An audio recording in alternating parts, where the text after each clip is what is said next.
अब pedigree analysis में हम बात करेंगे ऑटोसोमल डोमिनेंट ट्रेट की। ठीक है, जैसे कि ऑटोसोमल और सेक्स लिंक्ड जो ट्रेट होते हैं, मैंने आपको बताया कि जो क्रोमोजोम्स होता है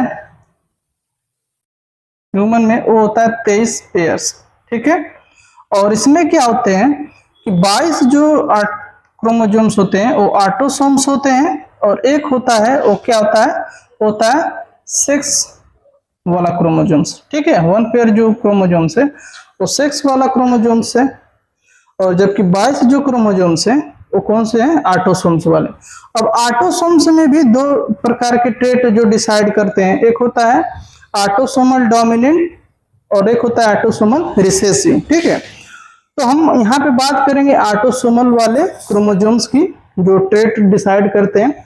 अगर इसमें कोई चेंजेज होता है जेनेटिक लेवल पे तो डिसऑर्डर क्रिएट करता है, जिसको हम लोग ऑटोसोमल डोमिनेंट, यानी कि डोमिनेंट वाले जीन में चेंजेज हुआ है उसको ऑटोसोमल डोमिनेंट ट्रेट के नाम से हम जानेंगे। ठीक है, अब इसमें होता क्या, ऐसी कुछ करेक्टरिस्टिक्स फीचर्स हैं जिसके वजह से हम पहचान सकते हैं कि ऑटोसोमल डोमिनेंट डिसऑर्डर है या ऑटोसोमल डोमिनेंट ट्रेट है। ठीक है, इसमें अगर हम किसी फैमिली के बारे में उसकी पेडिग्री एनालिसिस कर रहे हैं तो क्या हुआ, डू नॉट स्किप जनरेशन।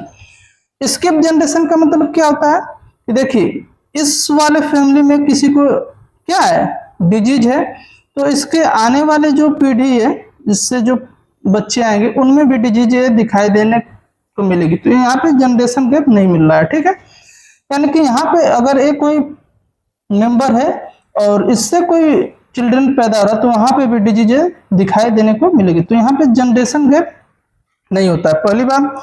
दूसरी बात, affected parents give unaffected childrens, यानी कि मान लीजिए अफेक्टेड पेरेंट्स हैं तो इनके जो बच्चे होंगे, जरूरी नहीं कि सारे बच्चे जो डिसऑर्डर से हो, यहाँ पे अनअफेक्टेड भी जो है चिल्ड्रन देखने को मिल सकते हैं।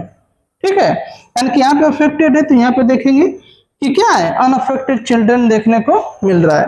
अब इस ट्रेट को हम समझते हैं कि यहाँ पे जो है डोमिनेंट वाले में केस में ट्रेट में क्या होता है कि जब भी ए रहेगा, कैपिटल ए रहेगा तो उसको हम बोलेंगे अफेक्टेड है, या कैपिटल ए है और स्मॉल ए है तो डिनोट करेगा अफेक्टेड वाले को। ठीक है, और स्मॉल ए रहेगा तो वहां पे क्या होगा, अनअफेक्टेड रहेंगे। ठीक है, तो अगर यहाँ पे इनकी ऐसे दे रहा है फिगर और इसके जीनोटाइप की बात पूछेगा कि फर्स्ट जनरेशन में जो फीमेल है इसका जीनोटाइप क्या होगा, या पूछ देगा कि सेकेंड जनरेशन में जो अनअफेक्टेड है जो चिल्ड्रेन है, ये तो दोनों अफेक्टेड हैं और अनअफेक्टेड हैं, तो इनका जीनोटाइप क्या होगा, ऐसे करके क्वेश्चन पूछता है। तो आपको कैसे निकालना है इसको आइए हम देखते हैं। तो अनअफेक्टेड का मतलब क्या है, जहां जहां पे अनअफेक्टेड रहेगा वहां पे क्या रहेगा, स्मॉल ए रहेगा। ठीक है, अब इसका तो हमको जीनोटाइप पता होगा, जहां जहां पे भी अनअफेक्टेड रहेगा हम वहां पे रिसेसिव वाला जीनोटाइप लिख देंगे। यहाँ पे भी क्या हो जाएगा, स्मॉल ए। ठीक है, यहाँ पे भी हम लिख देंगे स्मॉल ए। अब यहाँ पे जो अफेक्टेड है उनके बारे में हमको पता करना है कि इनका जीनोटाइप क्या होगा, तो आइए क्रॉस करके देखते हैं कि यहाँ पे जीनोटाइप जो होगा वो क्या होगा। तो जैसे हम मान लीजिए कि इसका क्रॉस कैपिटल से क्रॉस कराएं स्मॉल का, देखिए यहाँ से आएगा कैपिटल ए और यहाँ से आएगा स्मॉल ए, तो बनेगा कैपिटल ए स्मॉल ए। ठीक है, यहाँ से आएगा कैपिटल ए और यहाँ से आएगा small a, capital a small a. तो इस जनरेशन में अगर हम देखते तो आना चाहिए कैपिटल ए स्मॉल ए, अगर हम इसके और यहाँ पे ए रख के देख रहे हैं तो यहाँ पे सारे जो मिलने चाहिए थे अफेक्टेड मिल रहे हैं, तो यहाँ पे देखिए दो जो है अनअफेक्टेड मिल रहे हैं, यानी कि ये चीज जो है यहाँ पे नहीं बैठ रहा है।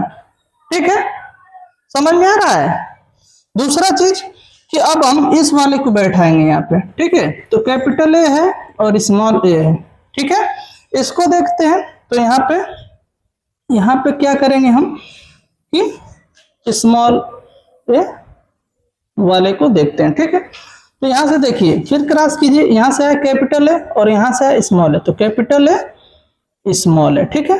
यहाँ से है कैपिटल है और यहाँ से है स्मॉल है, ठीक, ये हो गया। अब यहाँ से देखिए, यहाँ से आएगा कैपिटल स्मॉल है और स्मॉल है, तो स्मॉल है स्मॉल है, और यहाँ से है स्मॉल है स्मॉल है, तो ये हो जाएगा स्मॉल है स्मॉल है, ठीक है। तो यहाँ पे देखेंगे हम कि ये चीज सही फिट हो रहा है, ठीक है, यानी कि स्मॉल है और ये कैपिटल है। स्टॉप करो थोड़ा। यहाँ पे देखिए, तो यहाँ पे जो फिट होगा वो यही बैठेगा, ठीक है।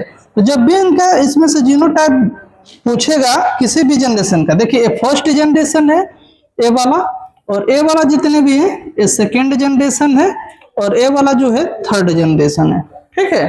तो इसमें जीनोटाइपिक जब भी पूछेगा हम बता सकते हैं। और ये कौन से पेडिग्री शो कर रहा है, तो कौन सा शो कर रहा है, ऑटोसोमल डोमिनेंट वाला, ठीक है। अब हम इसके बाद जो है ऑटोसोमल रिसेसिव आपको बताएंगे, और इसमें इसका एग्जांपल है ऑटोसोमल डोमिनेंट में हंटिंगटन डिजीज, ठीक है। तो पेडिग्री एनालिसिस आपको समझ में आया है तो कमेंट करके बताएं, और आगे वाले जो डिसऑर्डर है उसमें हम समझेंगे ऑटोसोमल रिसेसिव ट्रेट के बारे में। फिर हम समझेंगे कि जो एक्स सेक्स मतलब एक्स लिंक्ड जो रिसेसिव है, और फिर एक्स लिंक्ड डोमिनेंट है, और फिर वाई लिंक्ड जो ट्रेट है उसके बारे में डिटेल्स में जानेंगे, और उससे संबंधित जो पेडिग्री एनालिसिस है हम ऐसे करके बताएंगे। धन्यवाद।